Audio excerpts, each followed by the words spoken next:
Mario Cristobal talks to Joe Rose after the Louisville loss. Guys, if you want to see this interview, I will put the link to the Joe Rose show in the description so you can just listen to it without my commentary. But let's see what Mario has to say after the first loss of the season. For a few minutes to talk about obviously a disappointing loss. And, Coach, I got to tell you right to the end, man, as bad as things, as much you guys were fighting, still had a chance to either tie it or win it in the last 30 seconds. Had to make it even more frustrating for you.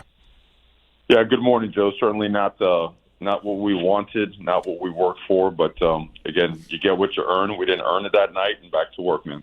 Hey, one thing that Joe says is, and like Mario said, we didn't earn that win, so you get what you earn. But one thing that Joe says is that, should you be frustrated by playing a close game? And, the one way you could look at this is if you would have told me, hey, Carson Beck's going to throw 4 interceptions, Ruben Bain won't have a sack, you'll only rush for 63 yards, I would have said, bro, we're going to lose by 3 touchdowns, maybe 2. But after all that, you only lost by 3. So if anybody wants to critique the game because I put out 2 videos critiquing the game. But that is one way to look at it is everything that went wrong, you only lost by 3 games. Or by 3 scores. Or it's early. My coffee ain't hit. You only lost by 3 points. Coach, the Carson Beck thing, and you and I talk, and everybody else in football at every level understands the number one stat out there is you can't turn the ball over. And I got to ask you about Carson Beck, his 4 picks, and I know the last one, we'll talk about it. But did they confuse him? I mean, safety, did he not see safeties deep? Do you feel like it just looks like stuff's open underneath? Just take it, man. Take the 6 or 7 yards. You don't have to hit the home runs. Was there something that he's not seeing? Coach, I think at the end of the day, we just got to execute better, and that's both on coaching and on players. And sometimes there's opportunities underneath, and sometimes you take a shot and it works. Yeah. Sometimes they make a good play, which on one of them they made a very good play, and other times we just need to execute better. But again, that's not on one player. That's on all of us, and it's coaches and it's players. We win together, we lose together. No point. Yeah. That's Mario Cristobal being a leader and not saying the obvious. And I want to say shout out to Joe Rose for asking that question. Did Carson Beck get confused? Because the check down was there every time. Not every time, but on most of those picks, there was a check down option. So what was going on and why was Carson throwing these interceptions? Kudos to Joe Rose for asking that question, and kudos to Mario Cristobal because Mario Cristobal is not going to throw his player under the bus. It was coaching, players, all that. But I'm glad this is why I listen to the Joe Rose show because that is a great question in my opinion. So the last one, the blitz, and I heard the comments, and they showed. It looked like there were 7 guys on the line. It showed all out blitz. 2 guys pulled out, so you got 5 guys rushing. Your tight end kind of turns. Was he supposed to break in or out on the blitz breakoff on that, Coach? You know what, Joe? I'm never going to throw a player or coach under the bus. Yeah. I'm going to say, thing, man. We didn't execute it the way it's supposed to be, and that falls on all of us, man. Joe Rose, if you ever come across this channel, I love you, big dog, because these are the questions that you want to ask Mario. And if Mario, just like you respectfully said, hey, look, Joe, I'm not going to throw a player on the bus. Okay, we can move on. But I would rather the question be asked than just these softball conversations. What happened on that last play? It looked like the tight end, Elijah Loftus, should have ran a different route. I would like to know what happened. Because watching it live, it looked like just a hell of a play. They had the guys up, looked like a simulated pressure. They dropped a couple guys back. The guy makes a great interception. But then when you go back and look at it and you watch the interview, somebody was supposed to be the hot route. we would like to know what happens. Now, Mario Cristobal doesn't have to tell us shit, but at least us asking the question. And when you talk about Carson Beck, there's a lot of people on his head. The first couple questions Joe Rose asked is about Carson Beck. I'll say this. Carson Beck had a bad game. I'm more concerned with how he bounces back because players have bad games. The thing about it is when you're the quarterback, your bad games are very obvious to a lot of people. But your good games are very obvious to a lot of people. So you're going to get the praise, you're going to get the criticism. I want to see how he bounces back because that's what's important to me, right? And when we play Stanford, we are going to beat Stanford. But I'm going to be paying attention to Carson Beck. Is he going to be throwing it to triple coverage? Is he going to be throwing it to double coverage? Because if he comes back and he's making the same decisions against Stanford and we may get away with it because we have better players, well, then he's going to do the same thing against SMU on down the line. How he takes and bounces back from a loss is very important, and we're going to find out. So the other thing is the running game. The strength of the team has been. Did they stack the line on you, or do you think the blocking just overall from the running game and not being able to get that going? 24 for I think 63 for a 2.6 average. Yeah, a little bit of both. Certainly we've got to enhance the way that we run the ball. We've got to do the things that we really do well up front and commit to it. And again, it just falls on all of us. So it's not what we want. It has not been our MO, our identity to not run the ball in an effective manner like we did on Friday. So we certainly got to do a better job. I think the one thing that people aren't speaking about is we were down 14-0. And that was Louisville's plan. I've watched 2 interviews from Jeff Brom. And he said in that boy Jeff Brom, man, when you get up on them 14-0, they got to play a different way, and that team don't like it. Now, he didn't say it with that voice, but that's basically what he said was the game plan. If we can get up on them, then not only does our defense get to go after the quarterback, our defensive coordinator, Ron English, can call different blitzes, but they can't run the ball like they want to. And yes, there were some plays that running backs miss holes. Louisville reset the line of scrimmage, and there was some good play calls like on that 3rd and long where you're running away from Ruben Bain. But also, when you're down 14-0, that's going to be in the offense head of, okay, our defense isn't on, we're going to have to throw the ball. And then you had a quarterback who was very friendly with giving the ball to the other team. So it just, the running game was stopped all the way around.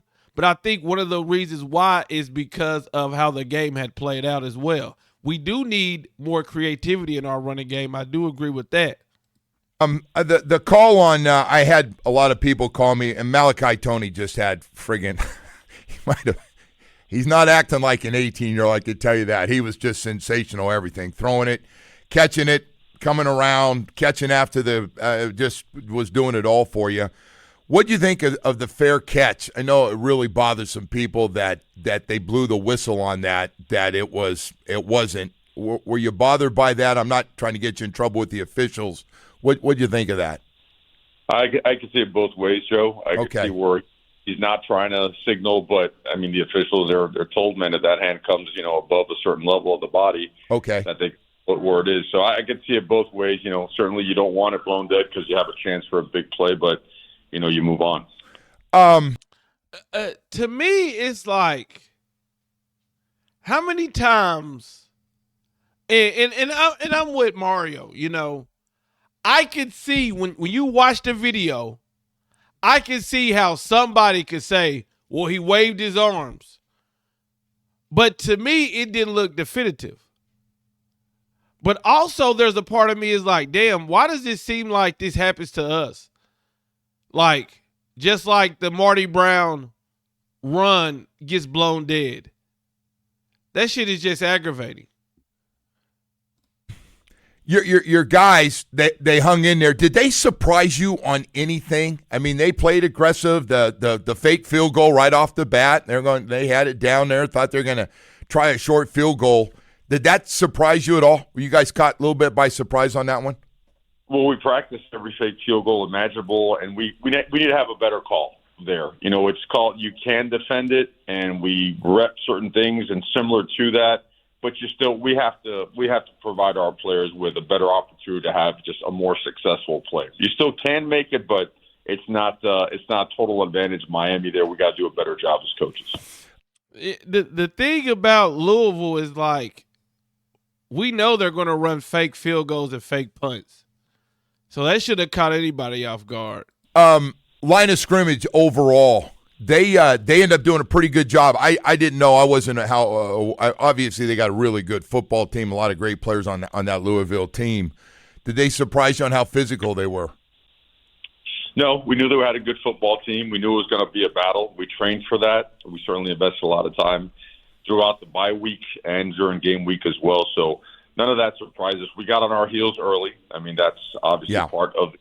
We found ourselves just playing catch-up to a certain extent. But the reality of it is penalties and turnovers ended up being the difference in the game. And that's something that falls on all of us, both as players and coaches. At the end of the day, a whole lot of penalties, a whole lot of turnovers will get you a whole lot of L's. And then on top of that, you got Stanford coming in town. I mean, there are a lot of surprises in college football every week. Stanford beats FSU. They've gotten the two teams out on the West Coast have gotten better, both Cal and Stanford. You've looked at that. Did that surprise you a little bit? It did not. Watching, you watch, you always get a summary, the big old reel of tape at the end of every week on the entire conference. And you watch over the last several weeks, they have figured out exactly what they do, what they need to do personnel-wise and schematically. They got a lot of professionals on that staff that get it, and they're playing an excellent brand of physical and fast football. And, yeah, they beat Florida State up there, and they did it with physicality and knocked out their quarterback and certainly did a lot of good things. So, like anything else, man, in this conference, they're playing conference ball, a lot of good football players, a lot of film out there, so buckle up and better be at your best. If we lose to Stanford,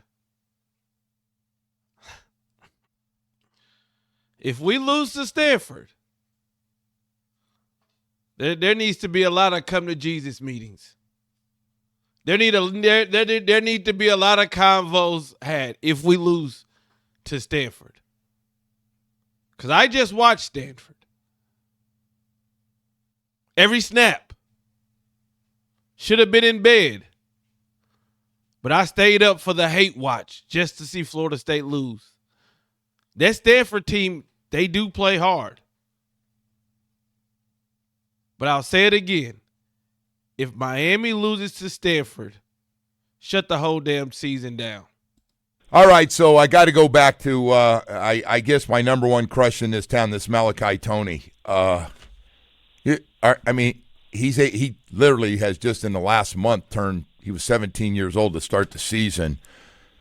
And the games, the bigger the games, the better he plays. I mean, he's played in all these nationally televised games. And, Coach, there's a lot of times he could be the best player on the field at an age of 18. Does he surprise you on anything from returning kicks to running the ball, blocking? He does it all for a guy that's 180 pounds. Yeah, and he's a little bit more than that, too. Now, I'm getting bigger, and his body's still growing, but his investment into preparation, into what he does every single day as it relates to the mental aspect as well, and really his mental intensity, his approach to the game allows him to have the type of confidence to play at a high level like that.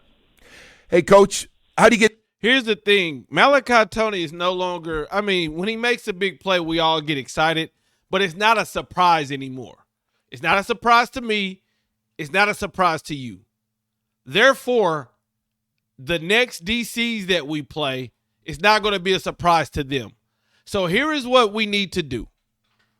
Who else is going to step up? CJ Daniels, we know you make plays. We know Malachi, because we cannot continue to just it can't be the Malachi Tony show if we get to where we want to go.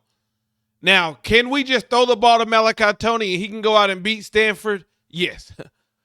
But if we want to make a playoff run and we want to compete in the playoffs, good teams are going to say, we're not letting 10 beat us. Then the focus becomes on C.J. Daniels. Then we need another receiver that can be a threat. JoJo Trader, Josh Moore, Keelan Marion. Somebody has to make it to where when you look at this Miami's offense, or hell, one of the tight ends, they gotta make it where if you want to focus on Malachi and leave one of these on an island, you're going to get destroyed. Or all the focus on Malachi, that's going to leave a tight end open. And that can be the biggest plays Malachi makes, is when the whole defense is focused on him, somebody else making a play. The thing about it is, who else will it be? This is if we want to get to the college football playoffs, if we want to compete in the college football playoffs. Like I said, we could throw a 3-yard hitch to Stanford, and Malachi's going to juke that whole defense up. But at some point, a defensive coordinator is going to have 4 eyes on Malachi Tony, and the question is, can Carson get the ball to anybody else and us beat him? Get this team to bounce back. So this, hey guys, let's get over this. The hangover's done. We got to win the rest of these games, and it's one at a time. Looking, we got a damn good team here. You worry about that at all after that loss, the disappointment, or getting these guys to bounce back, or you feel good about it? No, I don't worry about that, because at the end of the day, we have good people, really good competitors, and we cannot lose sight. This is the same team that started off 5-0 against a really tough schedule. Same people, the same players, and the same coaches. And you know what we learned? We learned the lesson of, if you don't perform, if you don't coach at the highest level every single week, humility's right around the corner. And with all as poorly as we did things on Friday, we still had the ball at the 30-yard line with the ability to at least tie or win the game. So you go at it directly, with honesty, with transparency, and you make sure that everybody gets back to work and make sure that we address the things that need to get better and push forward. There's no looking back. That thing is done. You got to go forward. You got a great team coming to town. Got to play ball. And the thing about it is, we started this. The funny narrative is that Miami ain't good. Brother, we started this season off beating 2 ranked teams, USF and Notre Dame. Started the season off like that. Just because you lose one game does not erase that 5-0. And they're trying to sink that narrative in, and I'm not going to let them. You guys have my word. I will not let them. I will do everything in my power, every TikTok, every Utah video, to let the world know. Don't forget, Miami started this season out on fire. Same players, same coaches, same team. Just because that, it does not mean this team is a bad team just because they lost one game. It don't work like that. Do you have to talk to Carson Beck after a game like that? You know, everybody knows he's one of the top quarterbacks in the country, and he has that kind of game, and you know, in a game you need, and you know, we all look around and blame certain people. Do you have to make sure he gets over that quickly, or how do you treat that with your quarterback? I treat the same way we treat everybody. We talk to every player. We talk to our entire team. We meet, we address, we confront and demand of ourselves, all of us. And we move forward, and you don't sugarcoat it. You know, you're just real. You know what you are? You're always the best mentor and coach that you could be to every single player and colleague on the entire staff. That doesn't change. You know, we are not. For us, it's always internally driven. Everything that we do is based on team and making sure we do it together. Coach, the Chris Bell, he's a big, strong receiver, and you guys knew that. Obviously, he's one of the top receivers, I think, in the country. He's a big, strong guy and probably going to play at the next level. Runs a lot of crossing routes. Did they surprise you with anything they did with him? No. You know, we knew going in he was one of the better players in the country. I think when what stands out on film, Joe, are the details. You know, doubles details. And as it relates to our spacing and coverage, our drops, our technique, I mean, we provided some opportunities. And they're really good, but we provided some opportunities. This episode is brought to you by Progressives from other all states. True again. To which we've done your homework. We got to coach it better. We got to execute it better. Yeah. Yeah, the Chris Bell thing baffles me because there are a couple plays where, it's one thing if you throw a fade and it's 1v1 and a receiver catches it. That's one thing.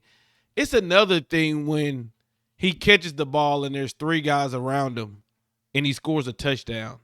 Shit like that cannot happen. I don't care who you are.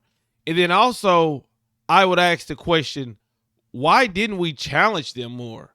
Now, some people would say, well, we didn't want to challenge their wide receivers because we knew how good he is and he could get a deep ball. And I would say, if we challenge the receivers and make Miller Moss have to do a 3-step drop rather than just throw the ball up, I would rather that, take our chances on that, than us letting him get a hitch or a drag route that this dude is good enough to take it to the house. What's your opinion on that and how they defended Chris Bell? Let me know in the comments. Coach, as you get set now for this, do anything different, or is it the same plan? You come back with the same thing, you talk, and you get right back to work with Stanford? Well, we certainly have a practice structure, a weekly structure, the hours that we put in, and that part of it, the physicality of practice, it's not the issue. The mental intensity to change the outcome is absolutely necessary. It's got to be cranked up even more, and making sure that we do address and assess everything that did not go well, like we do every single week. But certainly don't wallow and sit around and feel sorry for it. That ain't it. That's never been it. Be a man. Get your ass up. Go to work. Confront what needs to be confronted, and let's go play Hurricane football. Yeah. Hey Coach, I got to ask you, we got the news last night and at the game, Billy Napier, Gators head coach, a guy I know you know, was let go of that job. He's the second guy, Penn State coach also. Has it surprised you seeing this happen during the season? I mean, I think 9 have been let go since the start of the season or whatnot. So, I mean, the industry is what it is, man. Does anything surprise me in this industry? Absolutely not. It's the most competitive industry maybe that there is, and ball is ball, man. My only concern is always and will always be the University of Miami Hurricanes. That is it. And we didn't play to our standard on Friday, and we will get back to playing to our standard right away. That's what I like to hear, Coach, because I don't want none of these coaches out here crying. Yeah, if you look at Billy Napier, you look at James Franklin, both of them are getting paid a lot of money.